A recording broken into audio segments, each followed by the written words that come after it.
Wake up, Adam, they are getting close.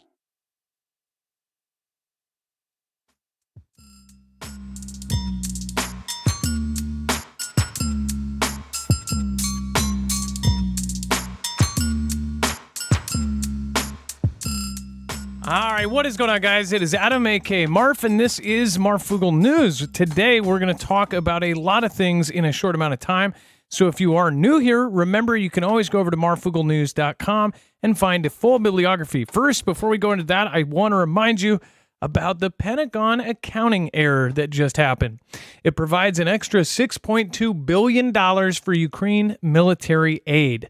Now, is it just me, or this isn't the first time this has happened where there's just some sort of error that clears up an extra couple $1 billion?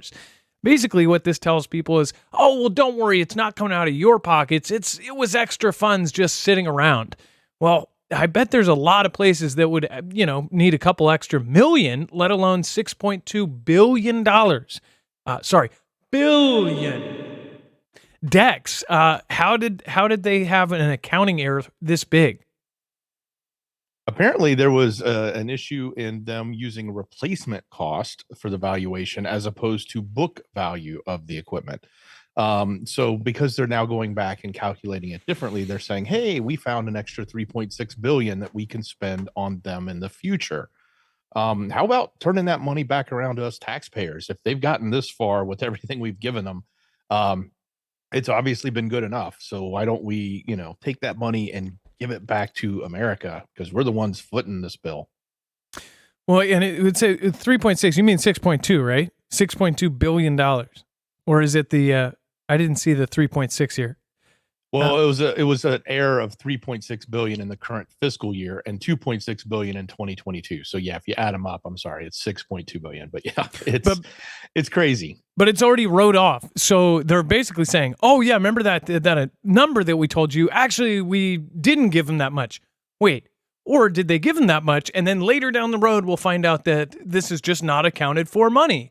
Do you remember back in 2001 where the day before 9/11 happened, and they were like, oh yeah, we're missing a bunch of trillions of dollars. And then all of a sudden that happened, and that's all that people talked about. There was a study that was done, I think in 2018 or 2017, something like that, where they said there was so many trillions of dollars that were just missing and unaccounted for.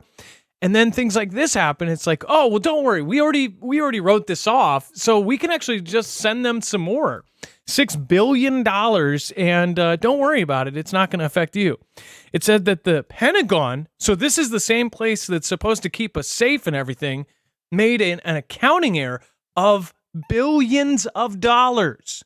This is an accounting error. So is Pentagon not good at hiring accountants? Or are they just not double checking their stuff? Like, this is in the billions of dollars. Like, I could understand, like, oh, whoops, it was off by $45. If your till was short, like, say you get $150 in your till when you open up, and it was off by $150, people would go, that's a little weird. But $6.2 billion, they just happened to make an error that big. It says that they overestimated the value of the weapons it has sent to Ukraine by $6.2 billion. So, resulting in a surplus that will be used for future security packages, which may actually be straight up money instead of packages, right? It could be $6.2 billion instead of a weapons package, right? Or they'll just send another, 6 Patriot systems. I'm sorry, I don't believe the whole accounting error and that they overestimated or whatever they want to say. Dex, go ahead. Well, and I think they should have used the replacement cost. They're saying now we're going to use the book value, which obviously means that value's lower, which is why they found all this extra surplus. But if we're giving this stuff away, we got to replace it. So why wouldn't we use the replacement value so that we can, if we're going to spend that money, we replace it with what we have? Yeah, that's, of course, it's like, but they don't think about that we do have to replace it, right? And we're going to have to spend more money to replace it. What do you guys think? Let me know in the comments down below. And then before we get started, let's just go over real quick. We're going to take a break and we'll be right back. And make sure you know tonight is a call-in Tuesday and Friday this week. So we let you know via community post. It's going to be a little bit different this week. So again, you have lots to expect. We'll be right back right after this.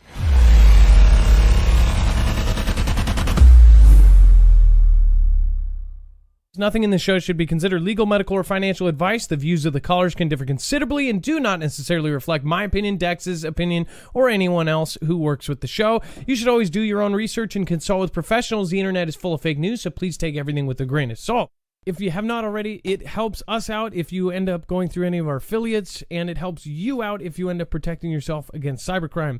NordVPN is one of the best and one of the easiest to use. If you do not have a virtual private network, it protects your IP address, which is your online identity, which actually connects to your real address and everything else.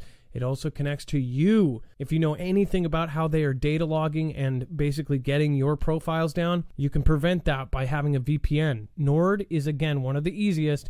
Download it. It's like an on switch and off switch. All you have to do. Go to marfooglenews.com/VPN. Not only will you get a giant discount on this, but you will also be helping us. I appreciate your support, and I appreciate everyone that goes through any of our affiliates.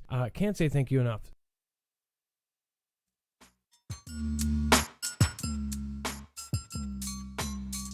Someone says, so they just hired 81,000 more IRS agents to handle our taxes, but they can't even do their own accounting, right?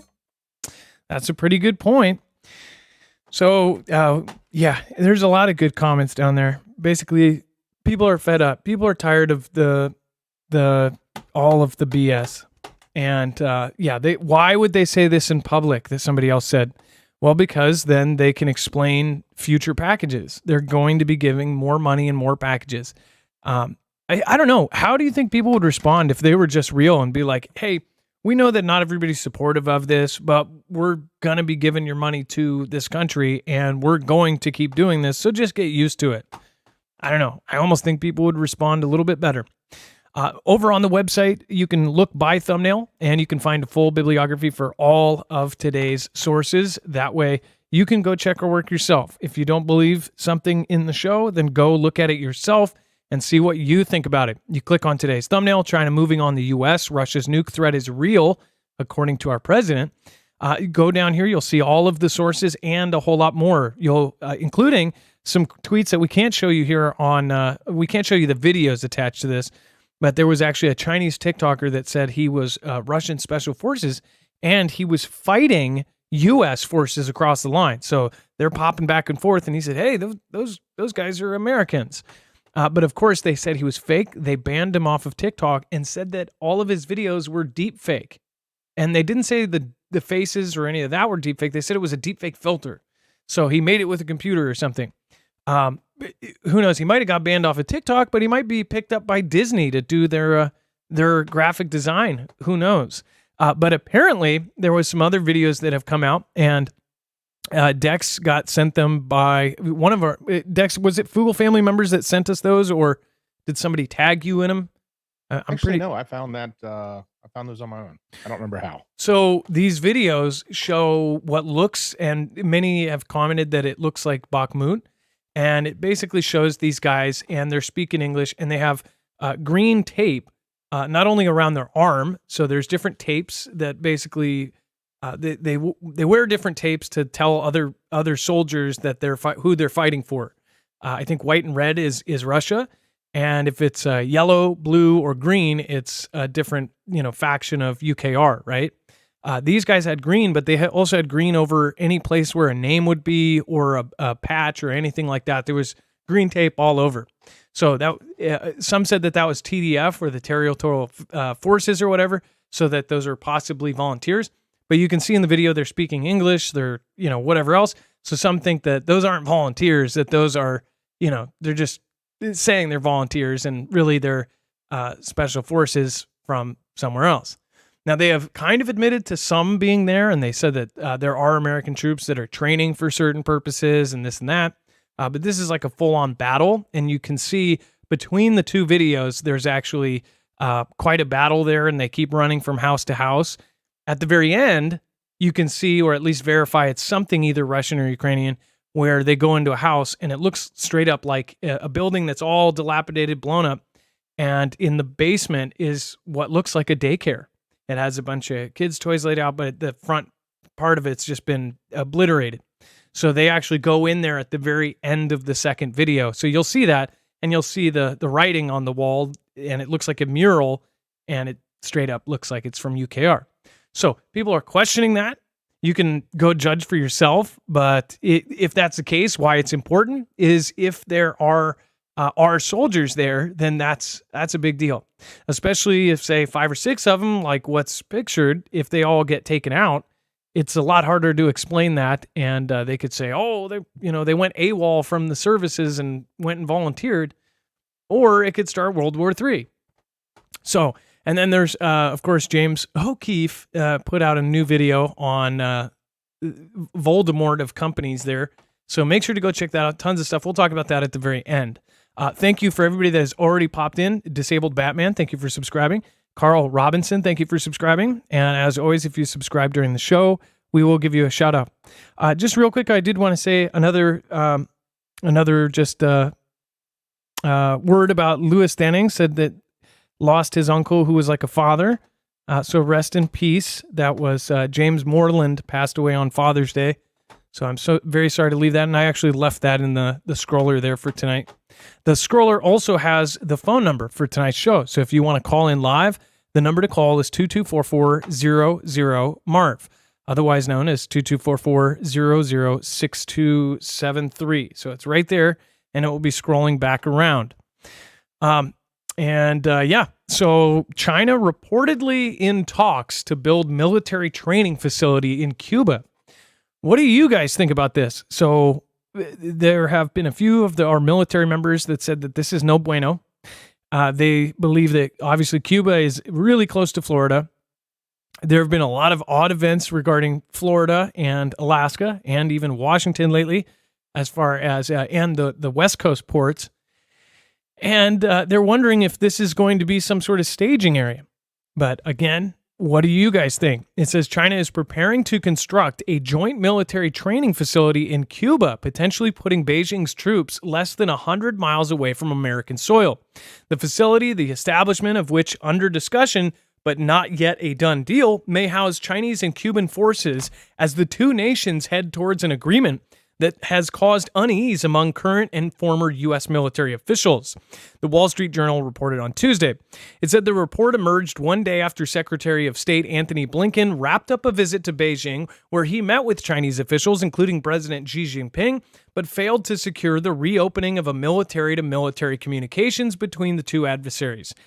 So in that same meeting, Blinken actually said that we do not support Taiwan independence. Also said that we're hardcore one China policy, which essentially means that Taiwan is a part of China, that Taiwan is not a democratic elected country, that they are not a country at all.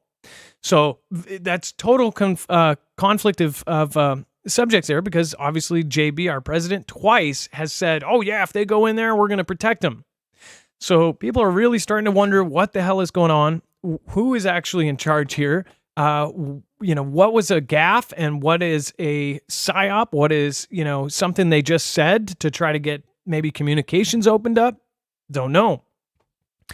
It said during his visit, Blinken raised concerns about Chinese activities in Cuba, which just last week we covered that there is supposedly going to be a spy base there, or there has been since 2019. And now they're talking about a training facility that would actually train Chinese and Cuban soldiers together. What would that be for? Well, if you put it together with China and how they have made thousands and thousands of amphibious island hopping ships, it's kind of a creepy thing. I have to think about a scenario, and this is a very far-fetched one, but what if there was a D-Day type thing, only it was Chinese soldiers pulling up on amphibious rigs, dumping out soldiers? Cuba is 100 miles away. They can also go to Cuba and stage thousands of thousands, if not hundreds of thousands of soldiers, and then be only 100 miles away from us. They're already admitting that they are spying on our networks. And as we covered earlier, China actually is competing with Britain and the U.S. in intelligence with that whole undersea cable that they said that they were going to make. In fact, all of the countries up where they were going to make this, they lost the contract. So they were not able to attain the contract to build an underwater sea cable. And they said, well, screw you guys. We're going to spend our own money, and we're actually going to build one right next to yours and stop at every stop that you do. And then people, all of these countries, including South Africa and all these other places, are going to have a choice between who they want to use.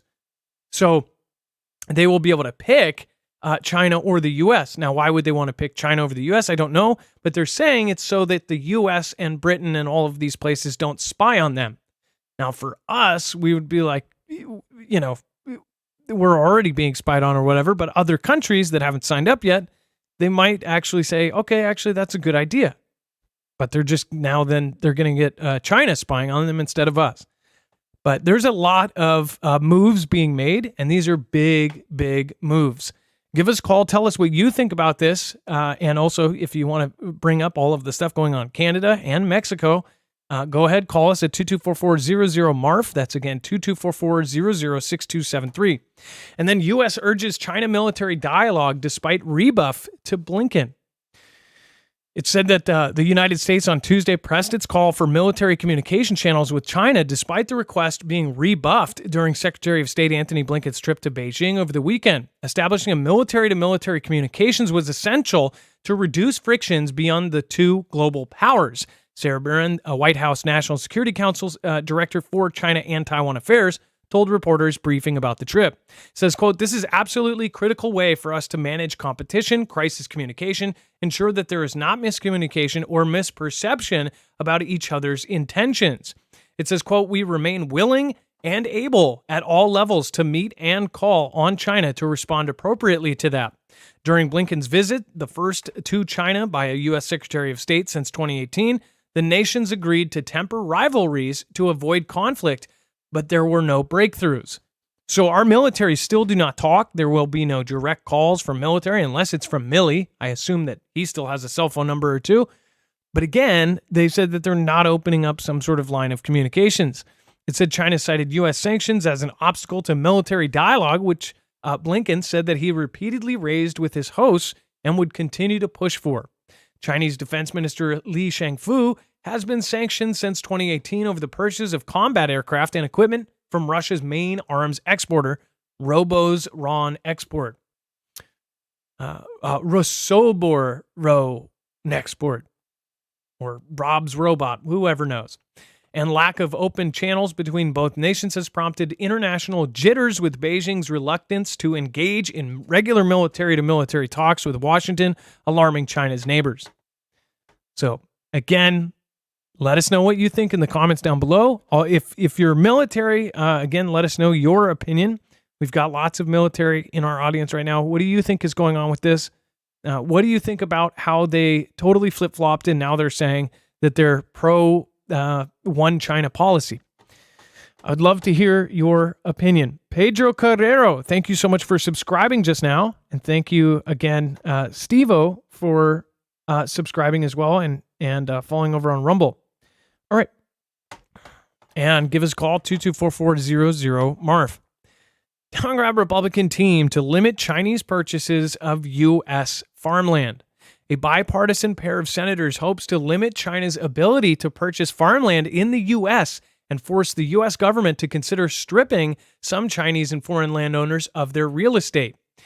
It said that in a statement, Senators Joni Ernst, Republican of Iowa, Debbie Stabenow, said that they are taking action as a response to reports that China threatening America's food supply and posing an even greater national security risk by acquiring U.S. farmland near military installations. The senators argued that current U.S. law does not provide enough oversight of which foreign entities are buying farmland and where they are purchasing large swaths of real estate. According to the Agriculture Department, foreign ownership of U.S. land has nearly doubled in the past decade to over 40 million acres. You know what's crazy to me is, and this is just a crazy side thought, do you remember a few years ago where all of these crazy weather events were going on and all of these farmers were stuck with corn that didn't even get to knee high? That tons and tons of farmers went through what they said was the Great Change, right? Whether it be a La Nina or what was the last El Nino, during that year, they said that more farms were sold because essentially these farmers were living, crop to crop.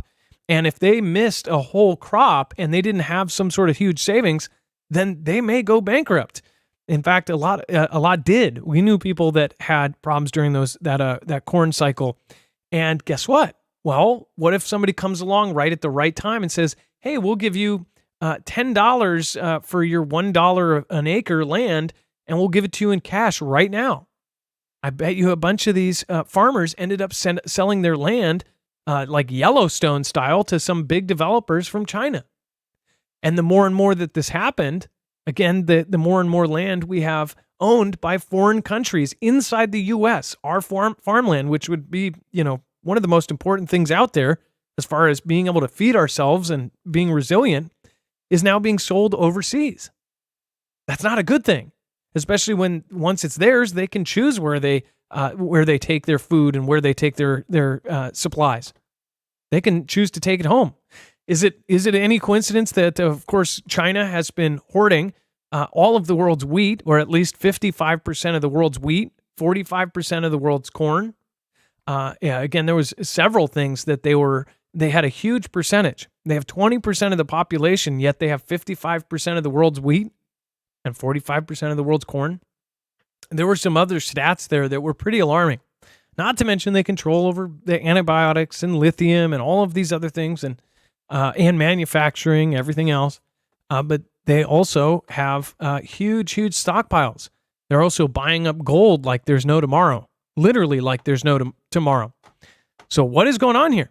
I just thought it was kind of crazy, the timing of all of these events and these floods and all of this. And now that farmland was, deemed useless and then sold, and now it's farming again. At least that's what locals say. What do you think? Give me a call at 224-400-MARF. If you're a farmer, let me know. And then let's do a quick roll call and chat. Where are you from? Let us know. Are you in farmlands, and have you seen something strange near you? Let's see here. Life is Better on Stilts is here. We got Deep Fried Ohio. Hey, Deep Fried Ohio gravy. There is no tomorrow. Hey, nice to see you, Deep Fried. It's been a while. And then See Hard Think, Preston Martin. I'm Crazy Brumfield. Diane Whitlock is here. Seeds of Truth. Wichita Falls, Texas. What's up, Richard Browder? Laura Six says Finger Lakes, Kentucky. Let's see here. Misty from Texas. Colorado. We've got Florida. Jagger Johnson. What's going on? FEMA Region 9, says Lady L. Minnesota. What's going on? Ken Zoe, Quincy, Massachusetts. Fargo, North Dakota. Stephanie Smith says Japan and China are very different. Let's see here. Raven in the Desert from Las Vegas. Mississippi, Jonathan Floming. Kaylee Hunt, Roselle, Minnesota. Australia here. What's going on, Australia? That was Blue Boy 1968. Michigan native. What is happening? William H. Lisa, Bremerton, Washington. Hey, local people. Vicki Anderson from Olympia, Washington. And we even have somebody from Maltese Mama Bark from the far side of the moon. That's pretty awesome. Well, welcome. Nice to see you guys. And before we move on, we're gonna go over to the phones here. Remember, the number to call is 224-400-MARF, and that is scrolling down at the bottom of the page here. Remember, go over to marfooglenews.com/EMP. This is a super simple device that you can attach to your car.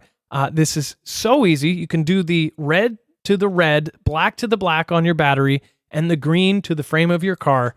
And then you are protected against all three phases of an EMP. You're protected against a CME or a Carrington level event. This is highly recommended if you want to be able to bug out or to be able to drive your car anywhere after multiple EMP strikes or a CME from space. A solar event happens like this.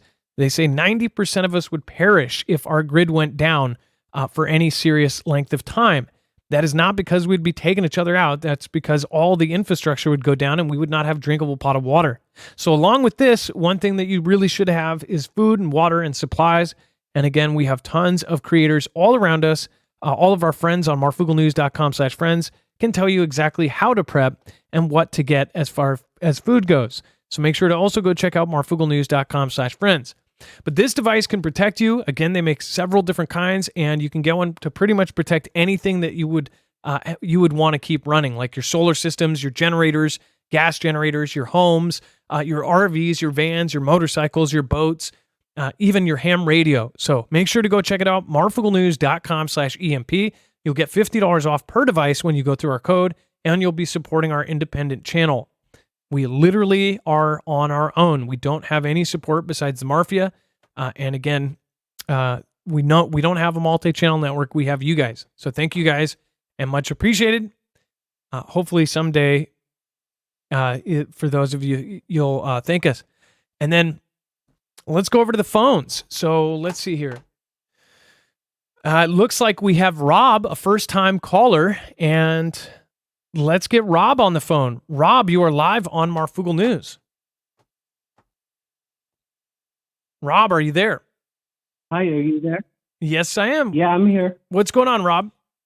Are you getting an echo? What was that?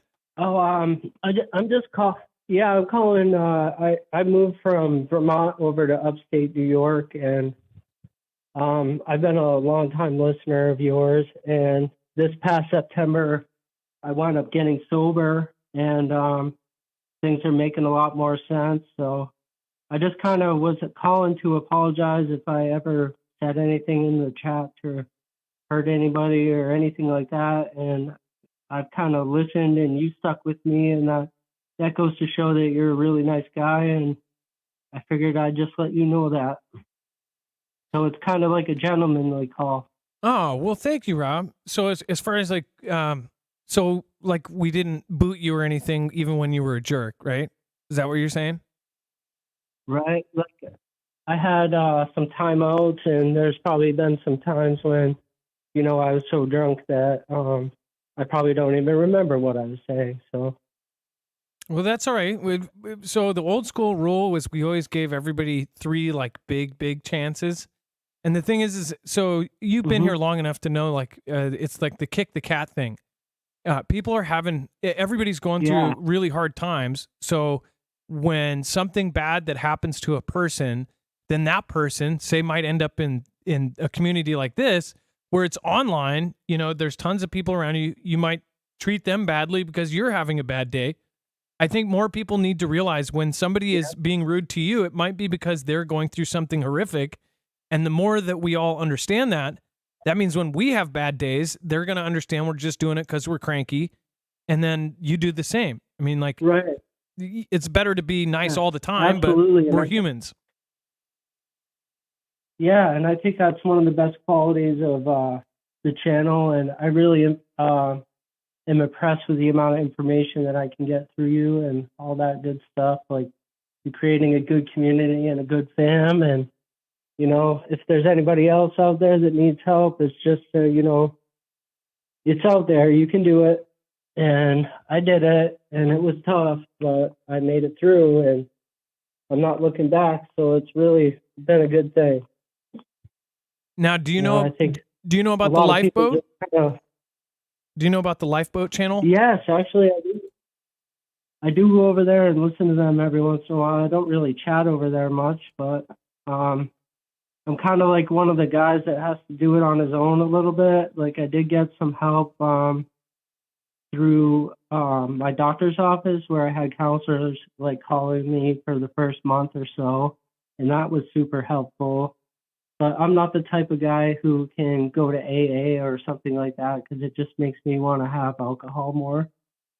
I don't know why that is, but we're all different people. But, I'm just kind of throwing that out there to people who think maybe they can't do it. And I was one of those people, but I was able to do it and persevere. So, well, I'll say this: it is what it is, and I feel way better. My life has improved dramatically. So, as somebody who, when I was 21, I had a DUI and I had to go to court-appointed AA. One thing is if you're forced to do something like that, it's no fun. But what I remember is that, especially the ones that I went to, there was one in Seattle called like the Fremont Lodge, and it was in a really bad area, and it was like more craziness. It was more like people watching. There was something always wild going on there, and I remember that it was just nonstop stories about. A lot of people would glorify and just say all these crazy, awesome stories when they were drunk. And it's like, that doesn't help. If you're listening to all these cool, awesome stories, how they were, getting drunk and messed up and having a fun time. It's like, and it was right next to a bar. They ended up changing the bar. The bar was literally next door. And it's like, why would you have an AA hall right next to a bar? There was a cafe like in between, but literally you could walk from there to the bar. The dumbest placement ever. Oh, no, yeah. It's a legendary hall. Most of the ones they have around here at churches and things like that. So, well, Rob, it takes a big guy to come back and say, "Hey, I was a jerk before, and I'm sorry." So that's huge. And again, we've let people in, even if they've done like super nasty things. If they genuinely come back and say sorry, we don't. Everybody has made mistakes. Everybody has been a jerk. Everybody has had screwed up times in their life. We should be able to focus on going forward instead of going backwards. So thank you for calling in, Rob.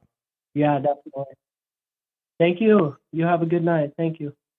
All right. And then that was Rob. Thank you for calling in. And then the Lifeboat is one of our friends, and Tommy, and occasionally Wages World. Mark from Wages actually helps out there as well every once in a while. The Lifeboat talks about all sorts of recovery issues, and Tommy is in recovery. And then, of course, they have a whole community over there. So everybody going through the same thing. It is good to have people that are on the same page. So make sure to go check them out. I have lots of alcoholism in my family and lots of mental illness. So that's down my family aisle. So again, whether you're in Al-Anon or AA, whatever you're at, make sure to go check out Lifeboat. Again, drugs and alcohol will kill you at some point if you are really bad. All right, and then Biden wants to the threat. It says warns the threat of Putin using tactical nuclear weapons is real. So most people are going to brush this off because of who is saying it. They're going to say, sure. Especially after he said multiple times we're going to protect Taiwan, and now they're saying, oh no, we completely support one China policy. First of all, people think that is just because they were trying to get some stuff done, or something in the background is happening, and it's going to look like everything's all good up until the last minute, and then something bad happens. But as far as this goes, there are a certain amount of us that are looking at this and going, okay, everything is purposeful. Everything that is said is purposeful.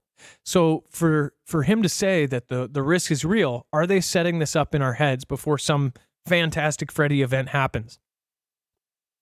It says President JB has warned that the threat of Russian President Vladimir Putin using tactical nuclear weapons is, quote, real.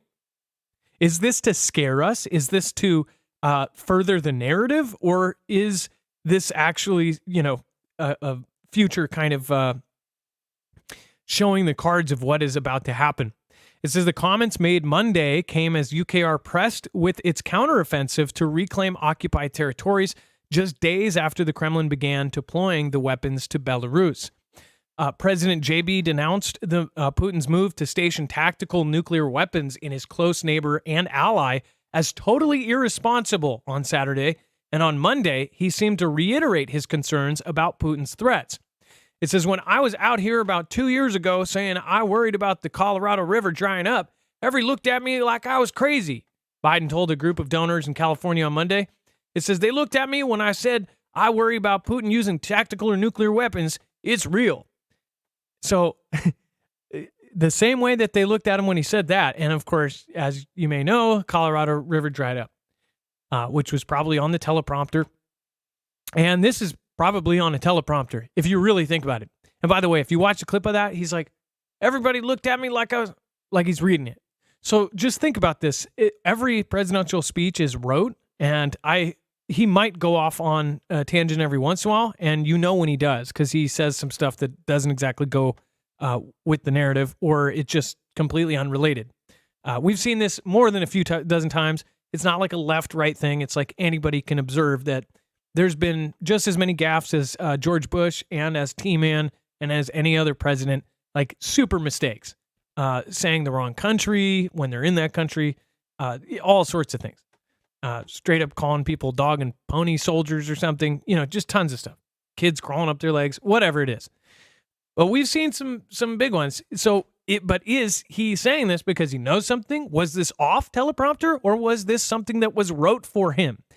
I'm more worried if this was wrote as a speech for him, because I would question that, like, this is something that is kind of predicting something to come. Now, with the whole tactical nuclear weapons, everybody thinks everything is some sort of psyop going on.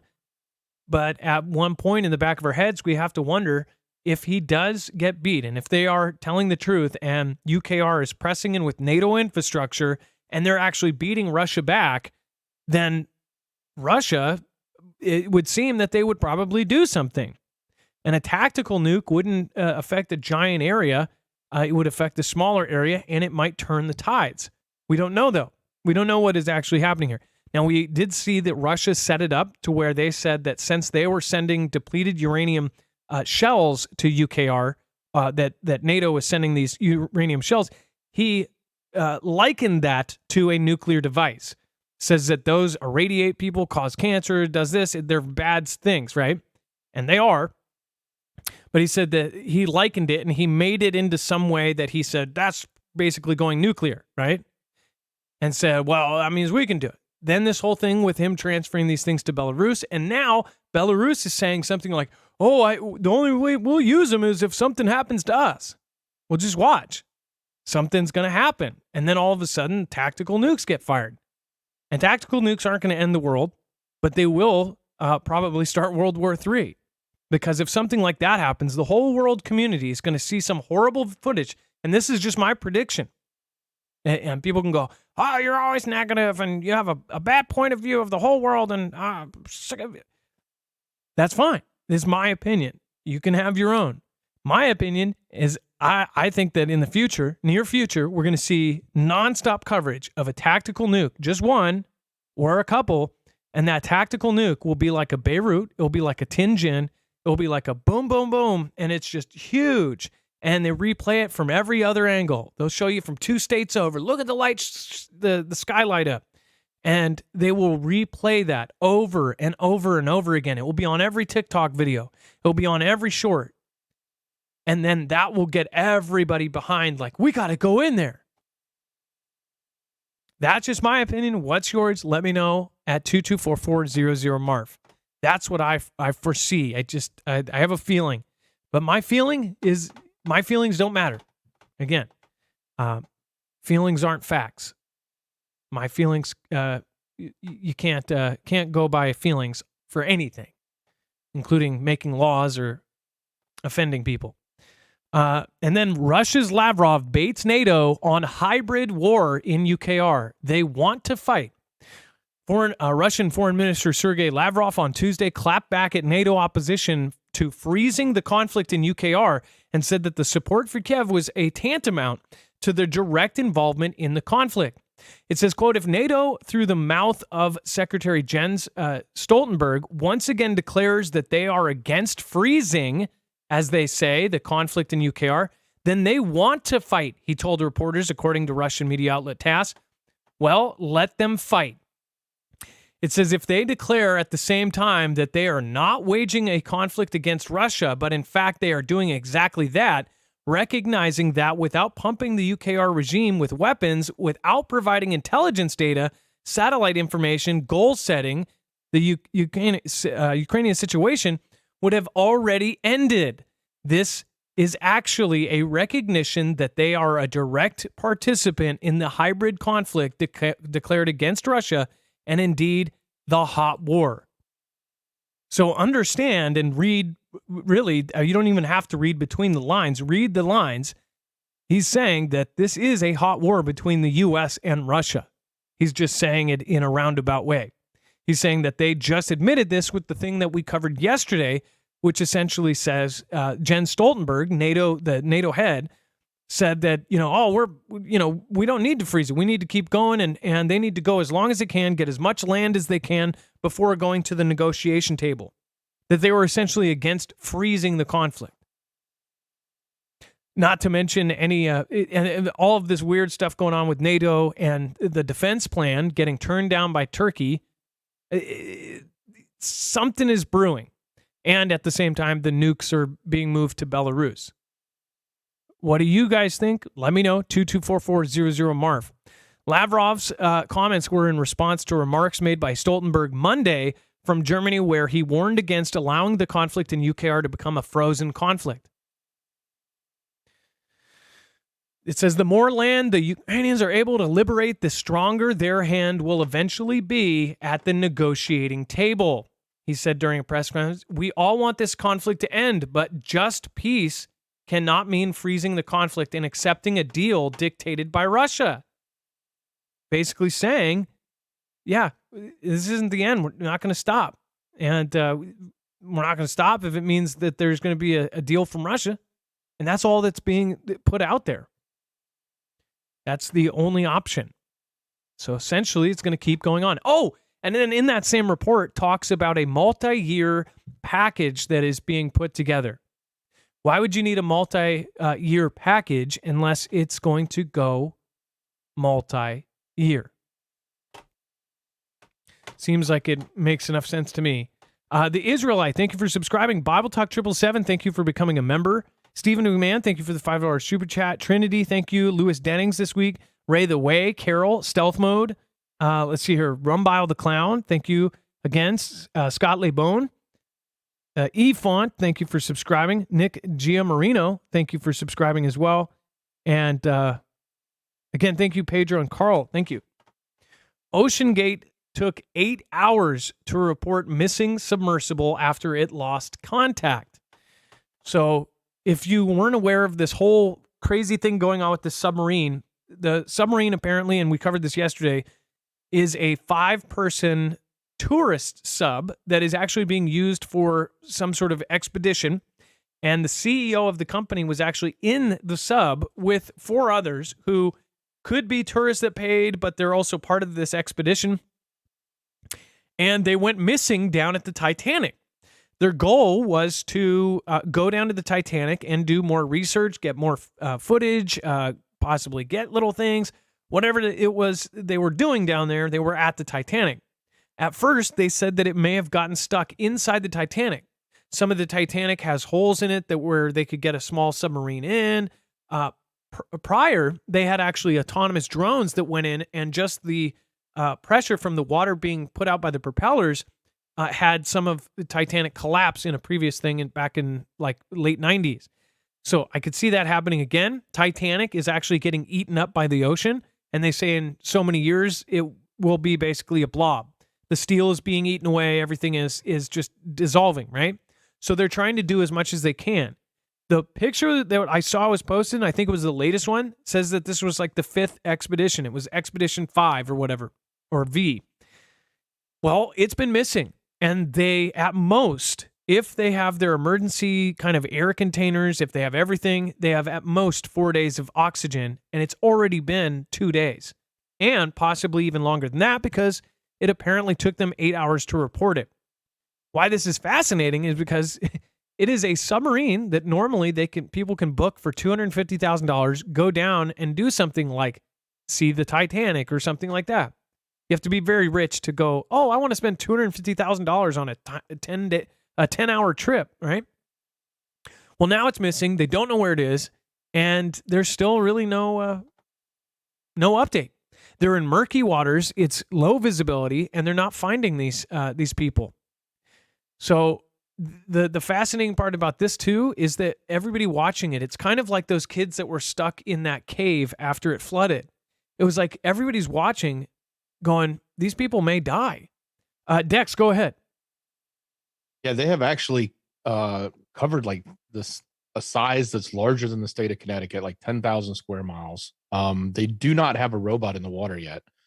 They have one coming, but it won't be there until Wednesday evening. So later tonight, depending on what time zone you're in, but it's probably another, good 12 hours from now or less before that is there. It is capable of going to those depths. They have Poseidons that have been flying over, dropping sonar buoys into the water as well. which they use obviously for other means of tracking and finding things in the ocean. So they're hoping that that works. But yeah, there's been still no update. The Coast Guard did say that they expected that they had less than 40 hours, or it was a few hours ago. They said they had around 40 hours. So it's less than 40 hours left on the potential oxygen. Yeah. So, I mean, in the next, we might see that this just gets called off, but I mean, this is an extremely expensive multi-million-dollar submarine. Does that mean it just disappears? Will this end up being a mystery? Like they just never find the people? Did it sink to the bottom of the ocean? It has safety things, but apparently none of those happened. They had different, why is there no tracker? Or is there a tracker and something malfunctioned? Like, I don't understand why you would have this expensive of a thing and not have, like, not only a backup plan, but a backup and a backup and 50 backup plans no matter what happened. Their thought was that it possibly was stuck in the Titanic. And actually, from what I see, I don't know if anybody's actually been able to go all the way down there. The representative, Brandon Williams, called on the U.S. Navy to go there with nuclear subs and try to figure it out. And still, nothing has actually happened yet. So we'll see what happens there. And we'll update you on all of that, and we'll probably make some sort of short content updating on the final scenario there. Hopefully, I guess pray for the people that are on board. And then, Dex, go ahead. Yeah, I just had another quick update. A couple of the names that are on there. We talked about the one rich British businessman who was also an explorer who had like set some world records for dives and other things like that. There's another gentleman named Paul Nargulat who is the director of the underwater research for the RMS Titanic, which is the American company that actually owns the salvage rights. So he's actually, been on over 35 dives down there before. And then there's a British businessman, another one, who's 48. His name is Shahzada Dawood, and his son Sulman, who's 19. So this is probably more traditional, paid for the cool journey to go down, where the other two were more expedition types that probably, they may have been wealthy enough to pay the bill, or they may have fundraised to get to foot the bill for their journey. And then that last one I just mentioned sounds more like somebody that said, hey, this would be a really cool thing to do, took his son, and they're both on that craft and paid for that journey. Well, it's like, how much does it cost? Between the guy and his son, that's $500,000. And if there's a third potential person on there, that's $750,000. I don't think the CEO would be paying. So, but how much does it actually cost to run one of these things? That's I could see having a big boat go out there to launch it and stuff. But that guy and his son, could you imagine being a 19-year-old kid at the bottom of the ocean with, 4 days to live and basically be dependent on if somebody comes and finds you? What if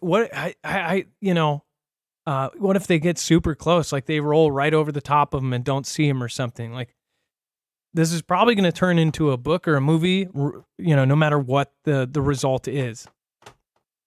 Very, very sad scenario, and I'm hoping that it has a happy ending. So if you are somebody who prays or sends your positive vibes, I would pray for those people.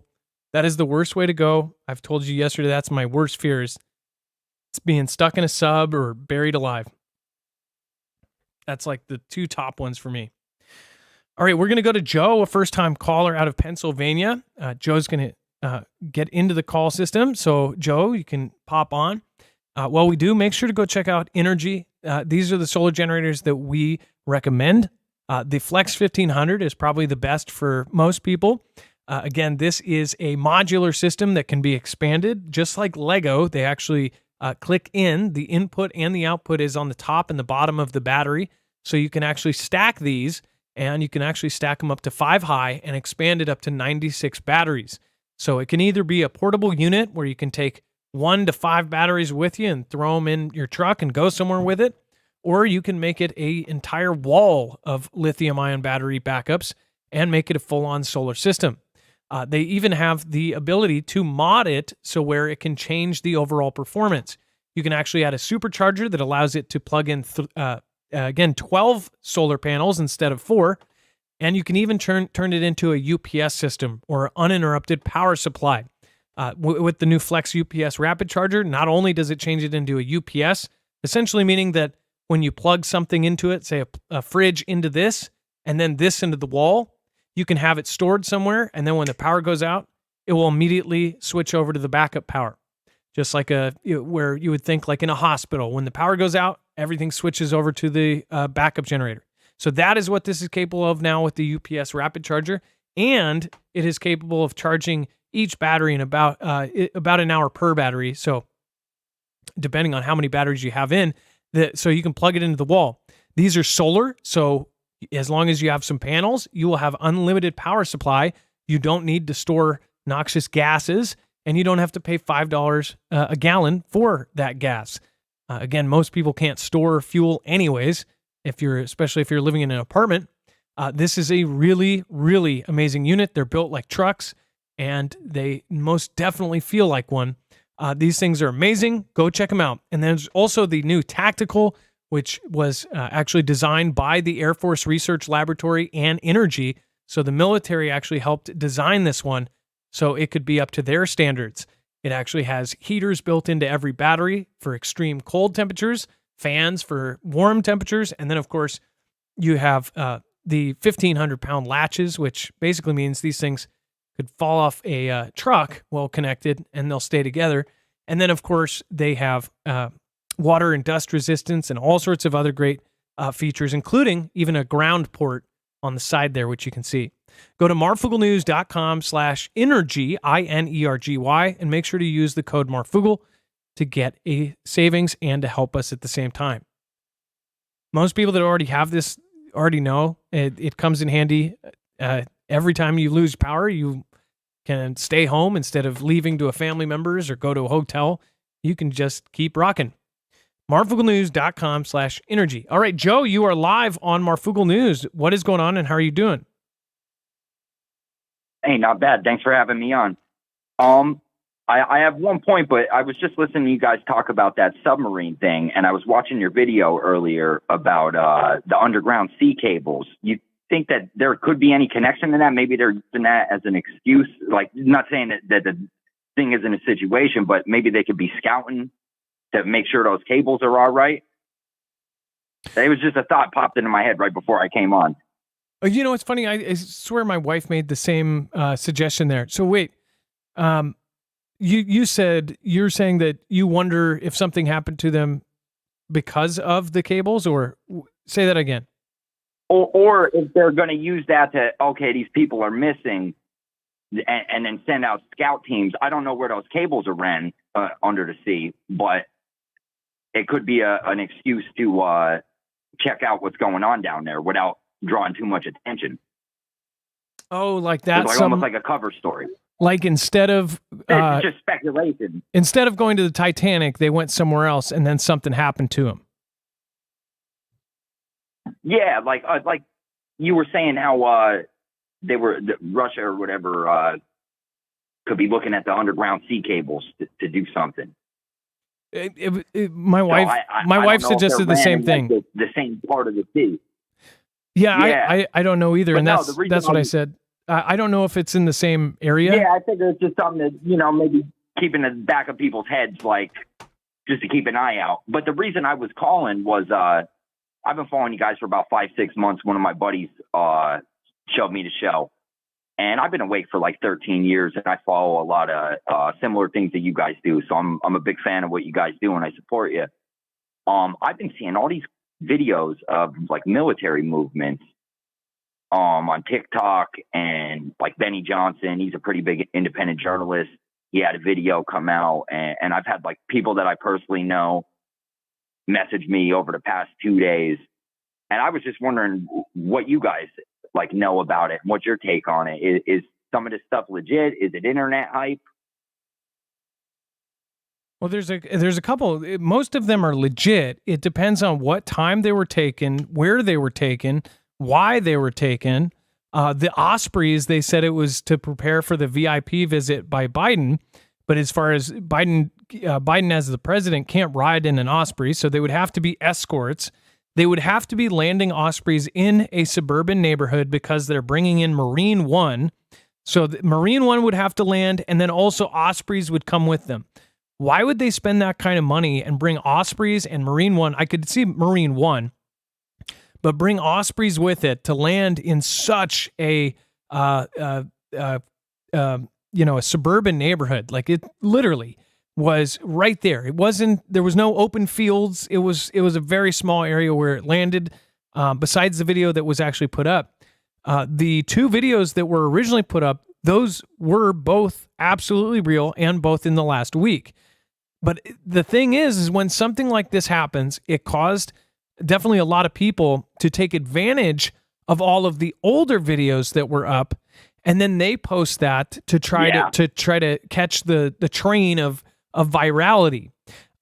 Derek, who posted the original videos, actually got sent those from the people who took them with metadata, and they were tagged, and you knew when they were. But then all of these other people sent in other videos, like the one from Pennsylvania. We don't know when that's from. People tried to debunk it, saying it was California, but you could easily see the street signs, the buildings, everything else. It was Pennsylvania. But those weren't even tanks. They were like artillery or howitzers or something. But I mean, as far as like the videos, yes, I believe there is tons of military movement, and the mainstream media is going to minimize that. Even other alternative media is trying to somehow minimize it. The same alternative media that basically calls this stuff out all the time is now saying, that literally calls out any little thing that flies up in the sky, is now calling out and saying, oh yeah, it's nothing. I find it weird. I find it weird that everybody's like so against saying that something's going on. Yeah, and that's why I wanted to call in, because you guys are straight shooters with a lot of the world events and stuff that are happening. So I appreciate your guys' take on stuff, because you guys give me ahead of the curve news with a lot of stuff that's happening overseas. Well, again, I mean, we try to follow as closely as possible. Here's what I look for is, like, if people say that they know everything and know exactly what's happening, then I know that they're most likely either not telling the truth or they just are ignorant to how much everybody doesn't know. None of us, like my aunt said a while back, she's 70. She goes, the older you get, the more you realize how little you know. If somebody pretends to know the whole thing and the whole story and to know everything, they're lying, or they just think they know everything, because we don't. None of us, not myself, not Dex, nobody here knows everything. And we're all speculating, questioning, and that should be allowed. Yeah, I think 2023 is definitely proof of that, because you watch the news cycle every day and it just gets crazier. And it's only going to keep getting crazier. Yeah. So, again, I as far as military stuff, I think there's movements going on all over the place. People don't want to believe it. Why do people react the way they do? Why do people want to say, it's nothing, it's absolutely nothing, nothing's happening as always? It's like, why is there that reaction? Well, why wouldn't they say, oh yeah, that is pretty interesting, and then just move on? But people want to fight this tooth and nail. They want to say, nothing's happening and it's never going to. Are those people really saying that nothing is ever going to happen? We just went through CV. And before CV, they said the same thing. They go, oh, we're not going to have a pandemic. Just chill out, dude. I remember so many like, chill out, relax, man. It's not like it's a pandemic. And then even if it is a fake thing, it happened and we were all stuck inside for however many months. So it changed our lives, and we knew it was coming. We told people it was, and they were prepared for it. They had food in their houses instead, because there was none on the shelves.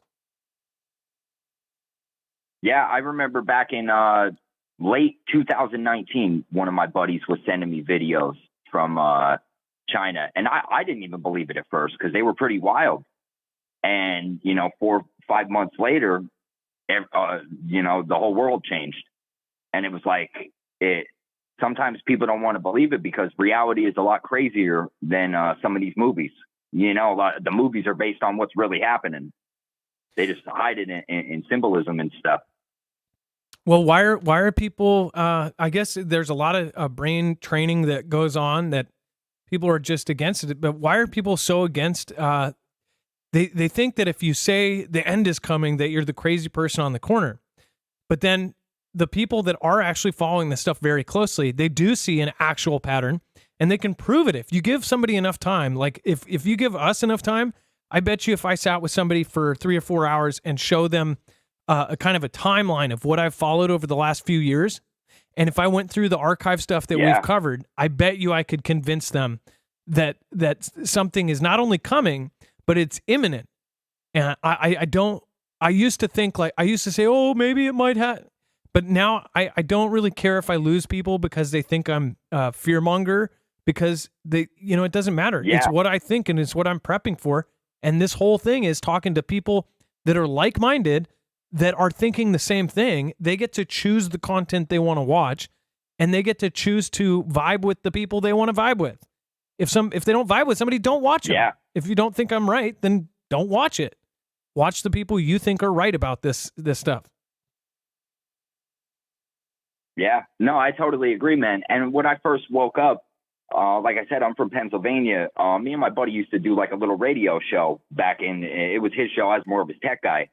And we were doing a bunch of stuff, and we kind of fell away for a couple years where, both of us stopped doing stuff. But recently, over the past year, I got active again just because of the pandemic and just the climate of the world, where it's like I know a lot of stuff that a lot of people don't. I almost feel like it's my responsibility to inform people of what's going on. So when I started doing YouTube stuff and calling in on shows and doing podcasts, I was compiling clips of, say, from early 2000s to present, and showing like a timeline of just news clips and stuff that was all over YouTube. And I put it together in like a digestible way. Like, here's what's happened. And every time I do that, they ban the videos on YouTube. They remove them from Facebook. So it's like they don't want people to get that, or they'd be banned in other countries that we have conflicts with. So it's hard to get that narrative out there with so much censorship. Yep, and a lot of folks don't realize that, and they don't get what's going on with that. Well, Joe, thank you for calling, and it's your first time call. I hope it's not your last. Yeah, definitely. I'll call back again, man. Thanks for having me on. I appreciate it. All right. Keep up the good work. You guys are doing good work. All right. Thank you, Joe. And I hope you start that channel up again in that podcast, whatever you were doing for him. Do it yourself and get your word out there. Thank you so much. That was Joe, a first-time caller out of Pennsylvania. It's my opinion. If you again think, if you have a really strong opinion about something, then let people know about it. And the Texas Power Grid. Thank you, Terry Quinn. Thank you for the super chat. I appreciate that. Terry Quinn, thank you for supporting independent. And thank you, a few new members there. Peter Kurkowski, thank you for joining and getting yourself a badge. Gary McLean, thank you for supporting. And Carol McLean, Gary and Carol McLean, thank you guys. Appreciate that. And Amanda Baker, thank you. Let's see here. Two old ladies and a couch. I think it is. I can't see the rest of it, but I'm pretty sure I know that one. C4T, Tammy Petit, Lucy Jake. Thank you. Christy Magdalene, George Rashad, Ross DeBear, Carmine Petraka, Alvanita Lane Bowl this week, Kronosh, Badgerworthy, Blop Jones, Devin Cutmore, Terry Richardson, and V. Tout Dorsman. Thank you, along with Monk Me and Rebecca Alberton. Dex, go ahead. Hey, I had one other update regarding the Titan, that submarine that's missing. They did say today they heard banging in 30-minute intervals. So that could be a sign. Is they said they were hearing a banging sound through the sonar systems, and it was coming from the area. It was unclear when it was heard on Tuesday or for how long, based on a memo that was published out, but they had heard it multiple times in 30-minute intervals. And I'm guessing that's some sort of that is sonar. Is that what you said? Yeah, I think they said they picked it up on sonar. What would have been a banging sound, as it's being described, quote unquote, as banging. So maybe they know that if they do it in exact intervals, that they will know that that's not something like a piece of metal clanking because of the waves or something. They'll know that that's something human, right? I wonder. I would do it like every 5 minutes, but and then Ocean Gate, company behind the missing Titanic tourist sub, once a subject of a lawsuit over safety complaints. Well, when you charge $250,000 per customer, I bet you also have money in a legal team that tries to wipe out any kind of complaints. They probably also have the money to pay off any kind of complaint. But again, I mean, this is catering to a very special kind of people. But I don't know. I don't know what Ocean Gate's about. Maybe they're a really stand-up company.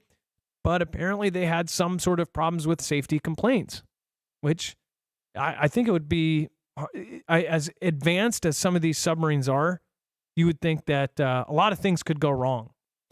It says that the company behind Submersible, Ocean Gate, that went missing while visiting the wreckage of the Titanic, was once the subject of a massive lawsuit from an employee who alleged he was fired because he had raised safety concerns about how deep the vessel could descend. The former Ocean Gate employee, David Lockridge, refused to greenlight manned test of the submersible over safety concerns. The Washington-based company later sued Lockridge for disclosing confidential information. Lockridge then countersued, alleging that Ocean Gate had fired him for voicing his concerns about the vessel, which is not allowed. You can't retaliate against somebody for calling out something like that. Lockridge's counterclaim states he used an inspection report that identified numerous issues, then posted serious safety concerns, and offered corrective action and recommendations for each. After the inspection report, Ocean Gate called a meeting that included the company's CEO, human resources director, and engineering director. At the meeting, Lockridge discovered why he had been denied access to the viewport information from the engineering department. The viewport at the forward of the submersible is only built to a certified pressure of 1,300 meters. The Ocean Gate intended to take passengers down to the depths of 4,000 meters, according to the complaint. That's a huge difference.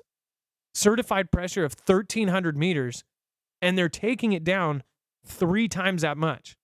Exactly 3 times. I mean, like, that's every meter you go down at that depth is more pressure. I mean, I think it's exponential.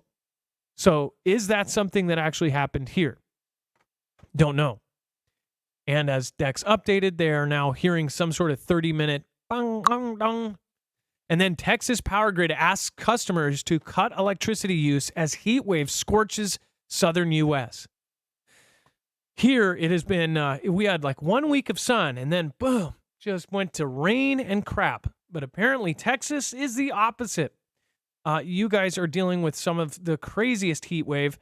It says Texas Power Grid operator asked residents Tuesday to voluntarily cut back on electricity due to an anticipated record demand on the system as a heat wave kept large swaths of the state and southern U.S.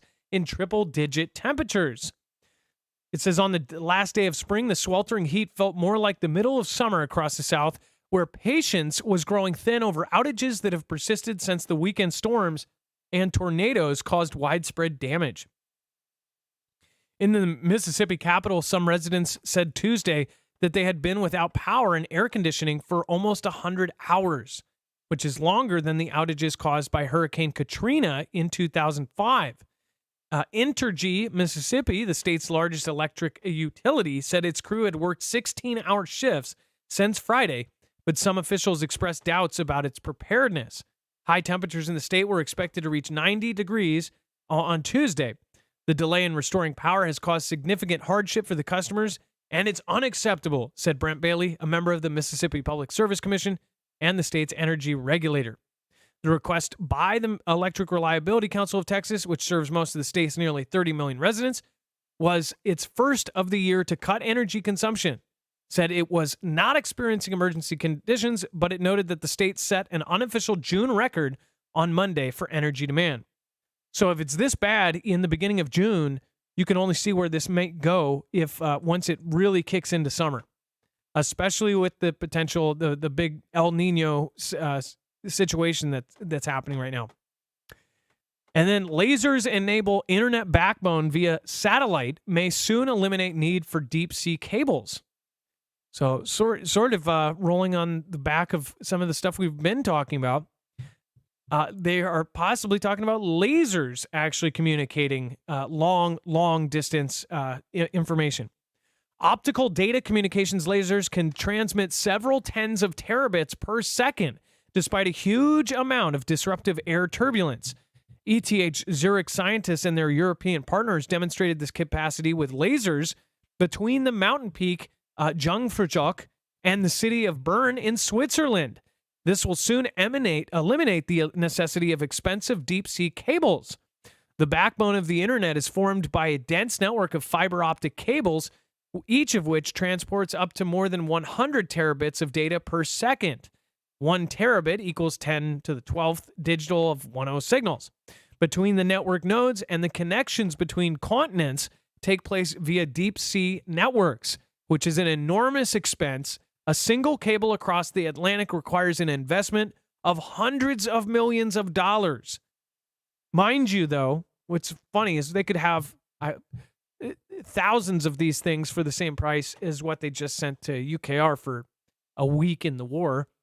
But again, it's a lot of money.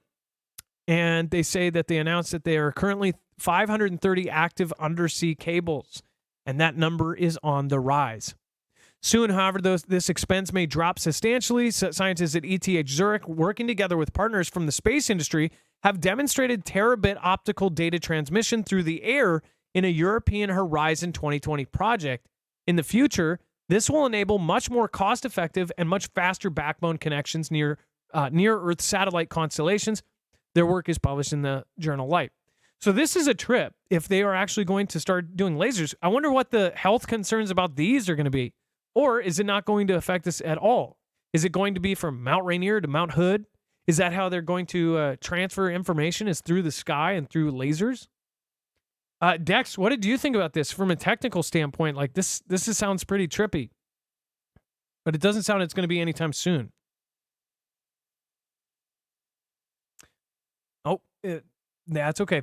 So we're actually going to be getting, we're screening, okay, so Dex is going to be screening our next call, so hold on. Either way, you can pop in when you want. Thank you, Dex. Remember the call? Okay, perfect. Thank you so much. So we'll go back on that. What do you guys think of this? I would love to hear your opinion. Let me know in the chat. So as far as lasers, I know that they are talking about Li-Fi. If you don't know about Li-Fi, Li-Fi is actually kind of like Wi-Fi, but it will be through our LED lights. And this is something that we have talked about for years, but I think that when they do the switch to Li-Fi, that it will be a very, very, very quick switch.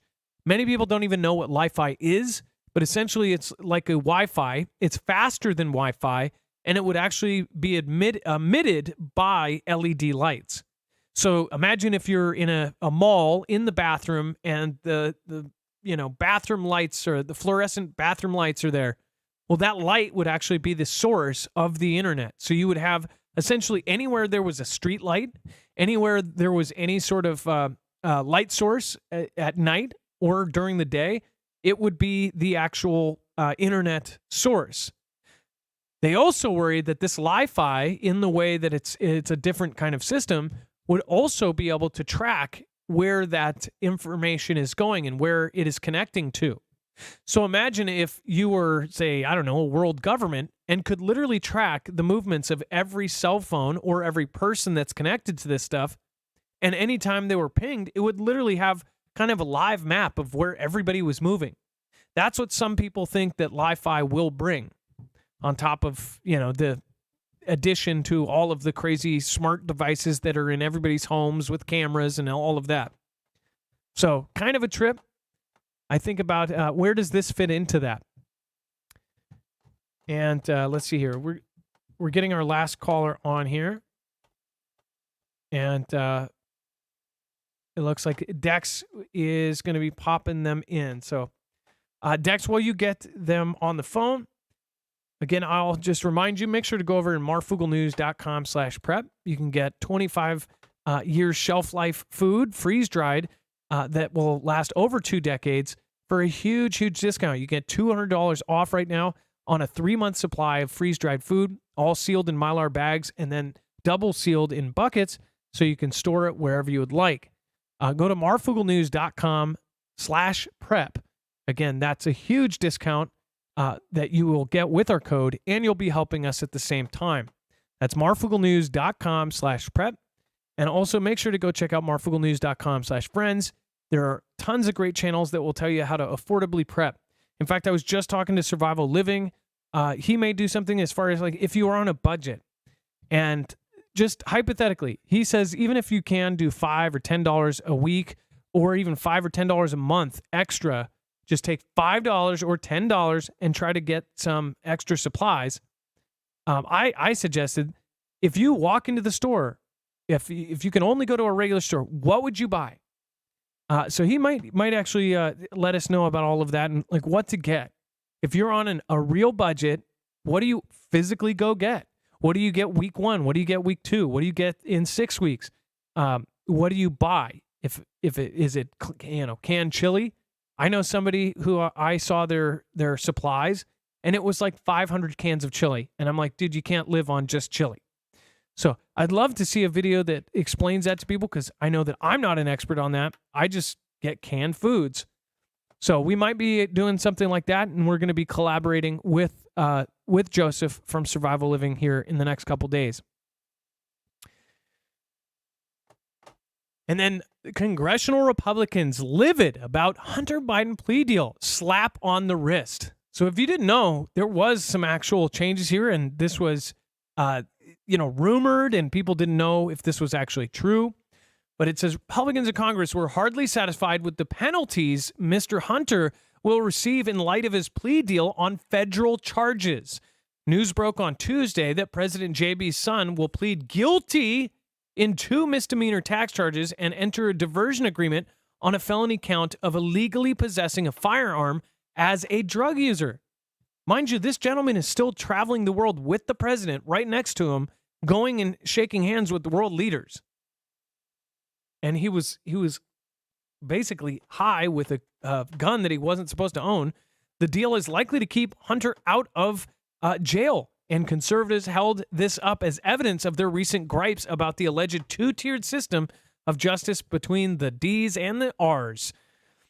Congressman James Comer, Republican out of Kentucky, chairman of the House Oversight Committee, released a statement bemoaning the sweetheart deal and saying Hunter is getting away with the slap on the wrist. Mind you, if a lot of people are comparing like what T-Man's looking at 100 years for having boxes of paper, I'm sure there's people who go, it was very serious paper, and his tax evasion / all the stuff that is pictured, all of that is possibly going to get like maybe a Saturday picking up garbage or something, a misdemeanor that will essentially fade away into nothing and not stop him from pretty much anything. Compare those two. It's kind of crazy. But what do you think? Let me know. It says these charges against Hunter and sweetheart plea deal have no impact on the Oversight Committee's investigation, Comer said. We will not rest until the full extent of President JB's involvement in the family schemes are revealed. Comer wasn't the only House. But I wonder, they can't do double jeopardy, right? So if those are the only things they get him on, I guess they could try to charge him for something else if something else pops up. But once they actually go through with it, they can't recharge him. Could they appeal it? I don't know the legal system enough to actually understand that. But most people didn't even know that he was being charged with anything, because that isn't talked about by a majority of the news.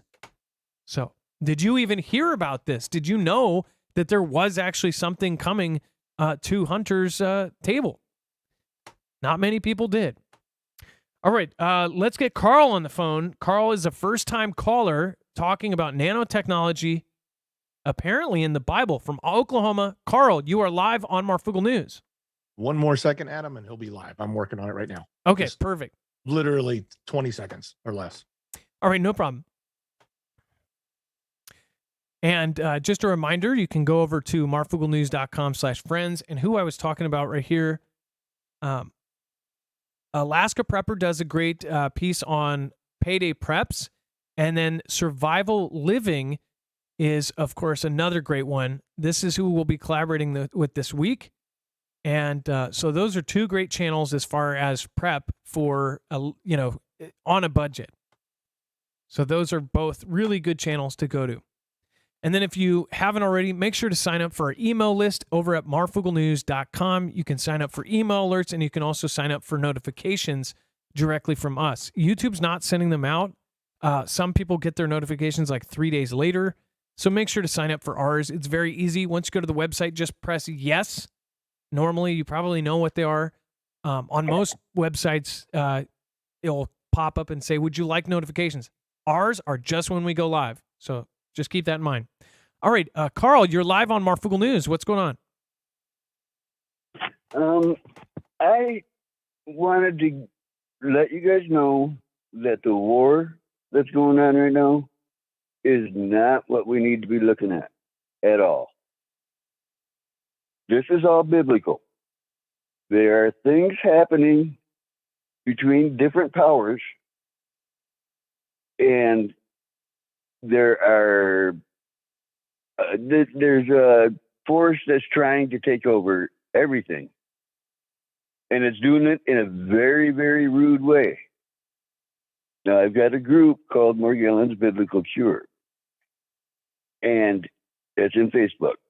It explains everything. It's got pictures of stuff. It's got videos of stuff. I'm not going to say what this stuff is in this group because I don't want you guys to get flagged or even shut down. I have been beaten by the police and FBI, or the police and the jail guards, and told by the FBI not to try to press charges. That's how hot this is. And so I am doing things. I am doing a process that's taken me over 5 years to straighten out with me what they did to just me. Now, things have been done across the earth. The airplane exhaust deal and the GMO stuff, the new internet we got and everything, those are all done for a purpose. There's technologies that are out. Well, the Euphrates River, where they found the giant's body, and they say that there's 4 demonic entities down in there, and there's that nano stuff that's all over the ground. Why is it on the ground, down underneath there? Why is there so much aluminum that is on our ground right now? Why do we have people doing things that is not of their personality? So it's not of them. Why are they doing things that's not of them? All this stuff can be found out in this group that I have. I don't want to open you have a wonderful show, and I do not want to open your show up to where they're looking at you as much as they're looking at me. Well, you know what I'm saying? I appreciate that, Carl, and a lot of people don't understand that. If you get taken down, then you just don't reach anybody, and then you can say, oh, you did it valiantly. You went out with honor. You were taken out. And I would hope that YouTube would build some sort of bronze statue in my image and say, he was great while he was on YouTube. He was very awesome. He got lots of information out for a year or so, and then he was gone. Rest in peace, YouTube, Marf. Yep. But that's not how you continue to get information out there. Because, Marf, I'm telling you, they will do things to you over this stuff that I'm talking about. I stopped my dad from dying with the anointing oil one time. I make the anointing oil, wonderful oil. Family, the Bible says if you make the anointing oil or if you apply it on another, you will lose your family. Well, look at the speech that Jesus made just a couple of times before that, and it says that you are of your father Satan, You are his family. So in other words, if you anoint, you get rid of Satan's family. Now I wonder what Satan's family is. It's probably on the bottom of the Euphrates River, if you understand what I'm saying. Yes, and the anointing oil, it's the whole anointing process. See, the oil has stuff in it to help draw stuff out. The Fuller's Earth, that has stuff in it to help finish drawing the sliminess of it, draw stuff out. And it also, when it dries on your skin, it also creates a protection against radioactive waves, if you understand what I'm saying. You know, did you know that the pyramids, they shot a signal up into the sky? And I'm gonna tell you right now, it was a whole lot like this internet signal. So wait, who do you think? No electricity. Who do you think built the pyramids? Oh, the fallen angels. Undoubtedly, there's no doubt in my mind. I know for a fact. There's no doubt in my mind. Have you seen? They recently found that some of the ancient Egyptian structures had a strange kind of magnetic signal that with certain equipment they could actually see electromagnetic signals. There's big wires. There's big wires inside one of the walls in the Great Pyramid. Well, the big wires don't just go into a building and stop at nothing. They were generating that signal to control with nano, and that's about the most that I can really say on your show, because I'm telling you, they did. I used the oil to stop my dad from dying, and they were already watching me, and they broke my neck from C2 to C7. They broke 3 of my ribs. They left boot prints all over me. They broke my nose, and they don't play with this. If you got a dog and it's got a shock collar on it, and you got it on there to control it, and somebody else tries to get that shock collar controlled so that you can't have it, they're going to get mad.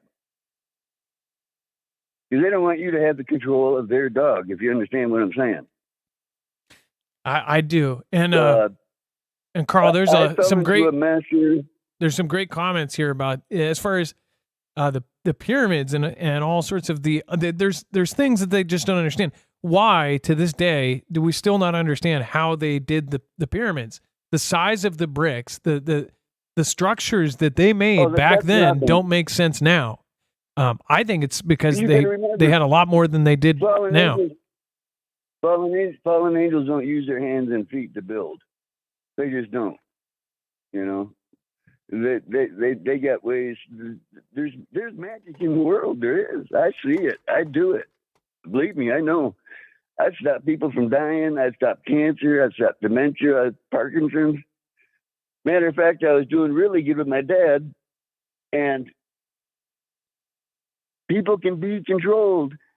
Let me tell you, another person in my family was controlled to take my father away from my house so that he could not get the oil, and then he died.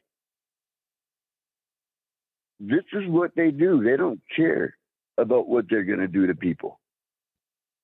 They knew that if he didn't have that oil, he was over 90 years old. He had dementia for almost 15 years, but you couldn't tell it because I was giving him the oil. Well, Carl, I don't know about the anointing oil that I'm assuming. So do you have somewhere where people can find you and your you said you have a Facebook group or something? Is that what you said? Yep. And when they go in, have them look at the pictures and videos and look at the verses that I posted and dig into it. Don't just look at the surface. Dig into it. And it's called Morgellons Biblical Cure. Dex, I'm assuming you were I going was just going to say we all the caller information's on our website, so anything that they provide us, we put there.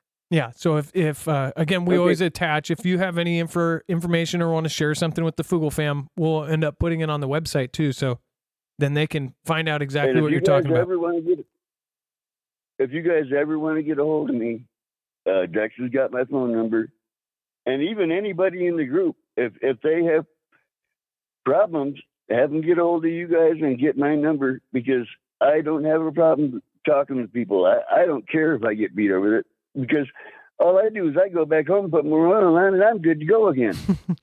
Well, it sounds like it's pretty good. Well, you didn't send me any of that, did you? A couple of years ago, you didn't send me. I did get some oil in the thing, but it didn't have a return thing. It did. It said in one Bible said it calls something. It Kanishabuzum. In one Bible it calls it Kanishabuzum. In the other Bible it calls it sweet cane. That can be either hemp or marijuana, because it's the terpenes that does the healing. And you make that oil like it says in the Bible.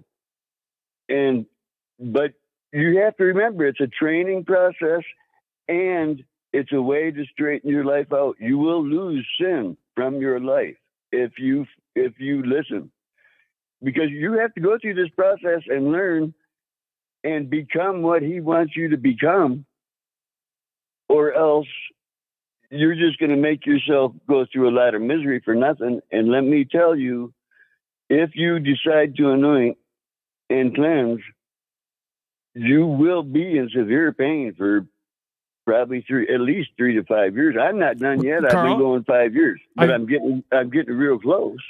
Carl, I don't mind if I can get a word in there.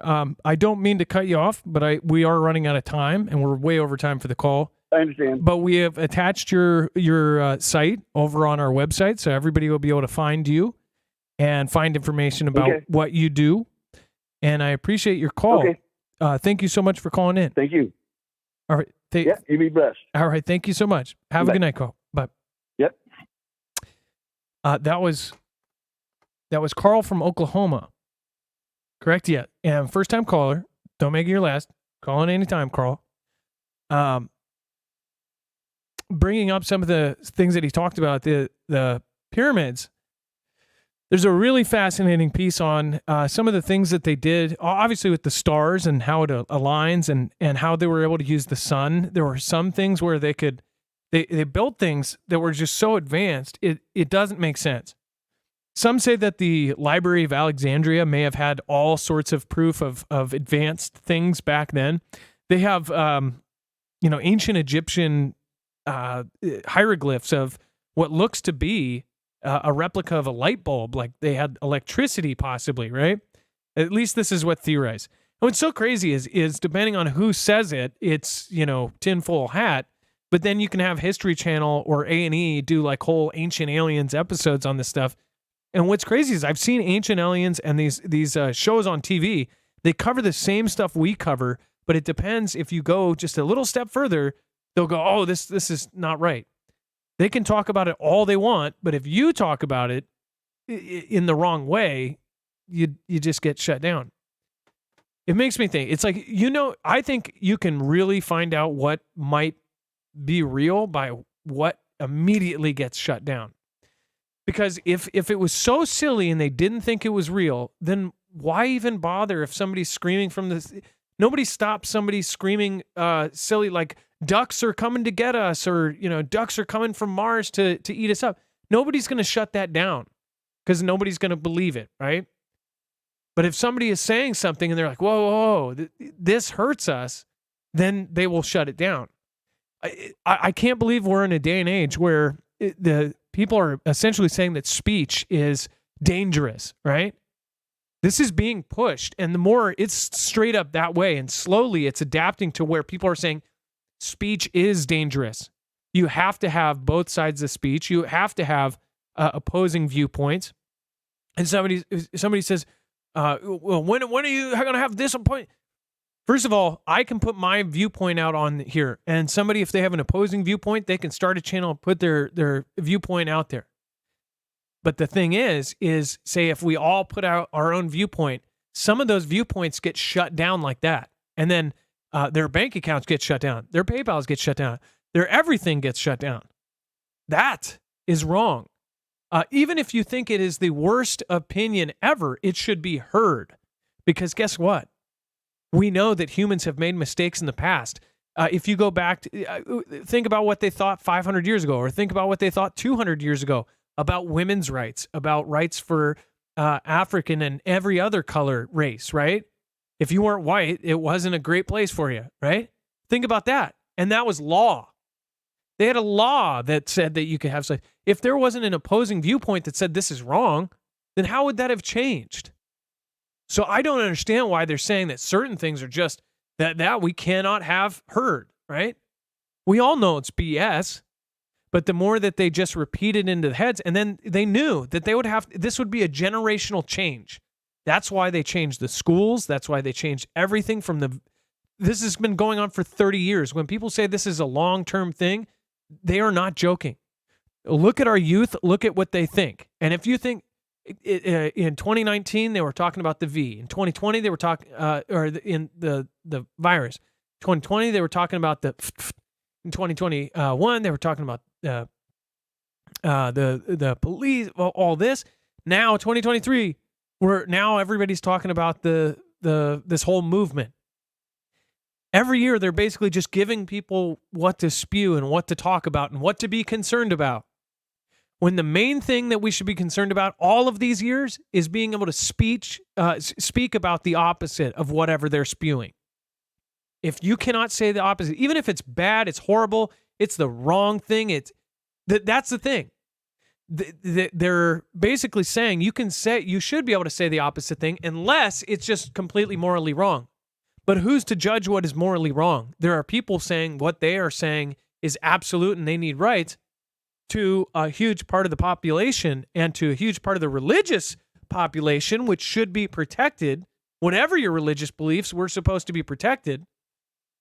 It is morally wrong for them to do some of the stuff that they're saying needs to be required and shoved down everybody's throat.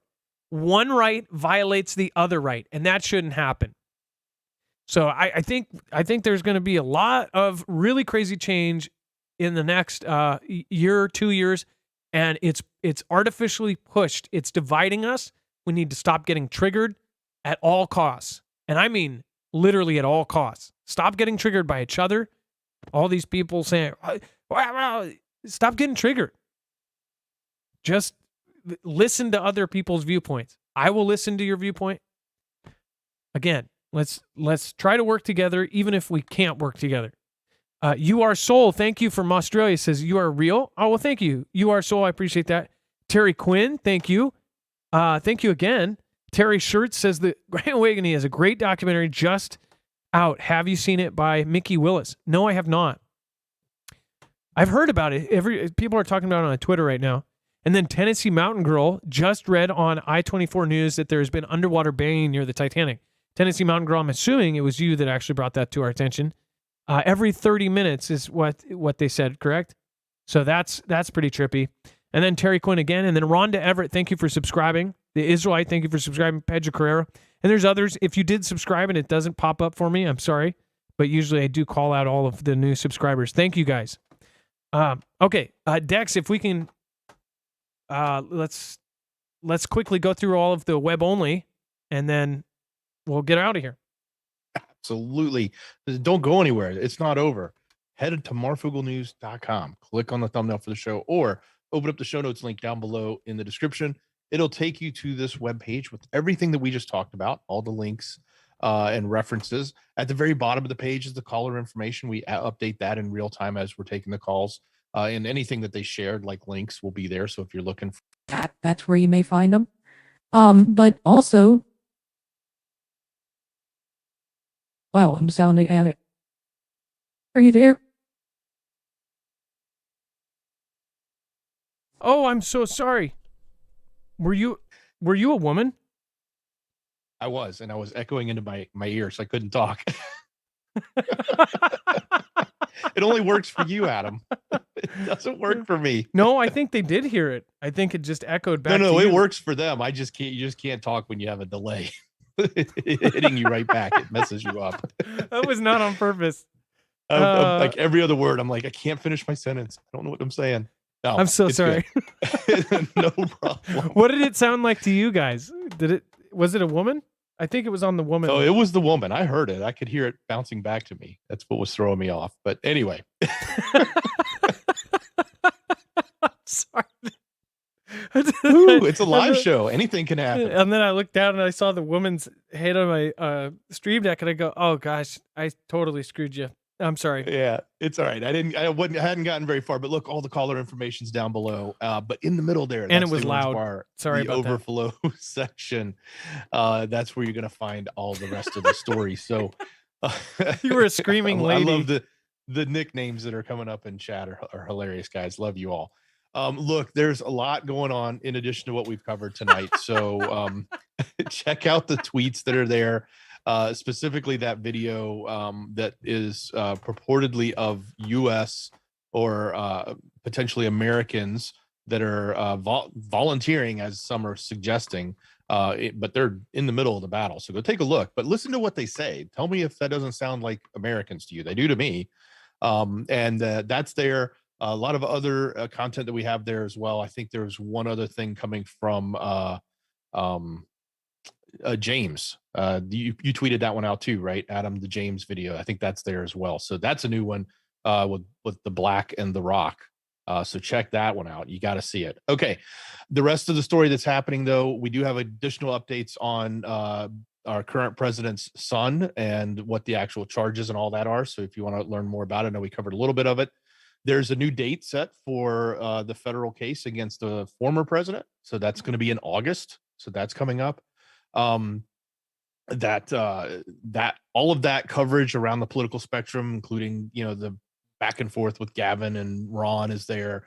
All of that's there. Hey, in the AI space, they've taken they put these helmets on these heads of listeners, and they're using AI to study the response of the brain to new music. And they're doing that to try to determine, and they said they've gotten something like 80 something or 70 something % accuracy. It's a pretty high accuracy rate of predicting popular music before it's actually released. So if you think about how, say, Simon Cowell would be the one who would tell us what will be popular on American Idol or other programming like that, they're looking at computers to do this next. So there's even some EpiPen stuff going on in the news. It's on there.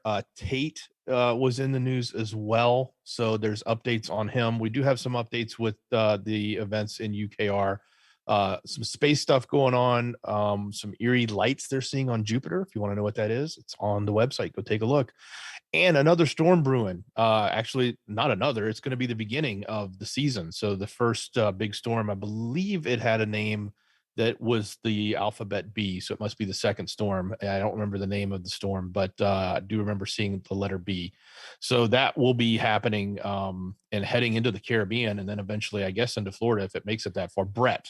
The storm's name is Brett. So potentially hurricanes are coming. So buckle up for those of you that might be in the path. And another reason to think about getting prepared. So look, all of that and so much more. It's the rest of the story. We put it together for you every night. It's on our website. It's on the page, the show notes page for this show. If you missed last night's show, there's one there too. If you want to see the rest of the story, it's on there. So go take a look, marfooglenews.com, or click that show notes link down below in the description. And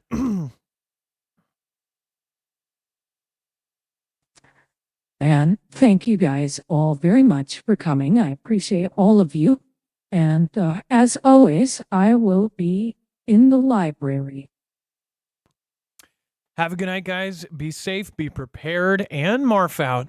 Thank you. Of course, You Are Soul, Jerry Shirts, Tennessee Mountain Girl. Thank you for being the top supporter tonight. Bible Talk 777, thank you for becoming a member. Terry Quinn, thank you. Anna Bide, Stephen McMahon, Trinity, Christine Roach, and of course, make sure to drop a M in the chat for our wonderful mods. They do a great job, and they did an awesome job tonight keeping it peaceful down there. So make sure to drop an M in the chat. Thank you. Love you. Be safe. Be prepared. And Marf out. It is now time for the shoutro. It's not an outro. It's not a shout out. It's a shoutro.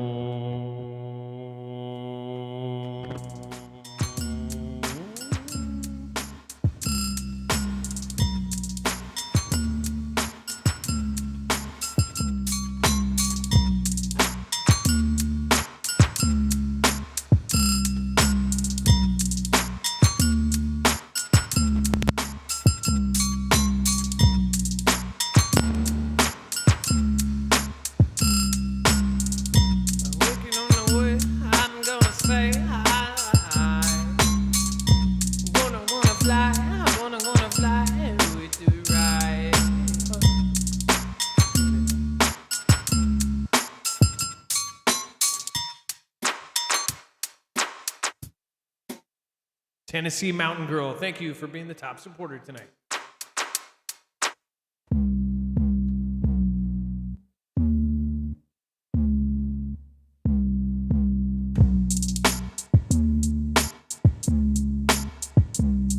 That's a Tennessee Mountain Girl. Tennessee Mountain Girl.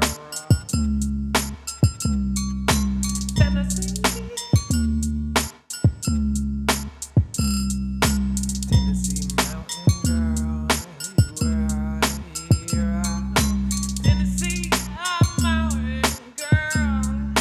Tennessee Mountain Girl. Tennessee Mountain Girl.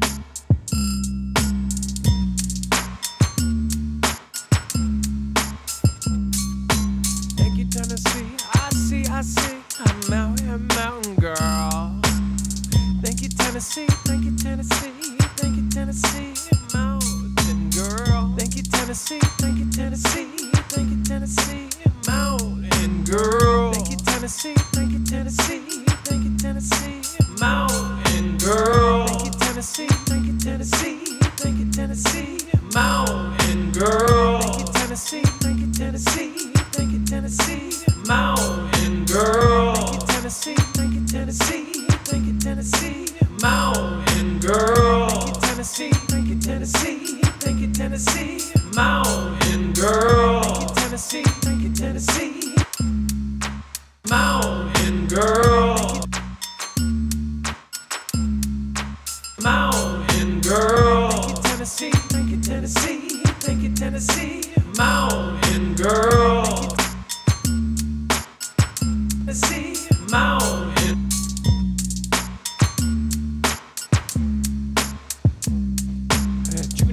Trinity, where the height will I hide how Kermit the Frog here. Dragon fire, bong time, bring it on and higher. I with the jammer on the one, wages what have you done? Hey, I gotta say, hey, none, no, oh, oh, oh, oh.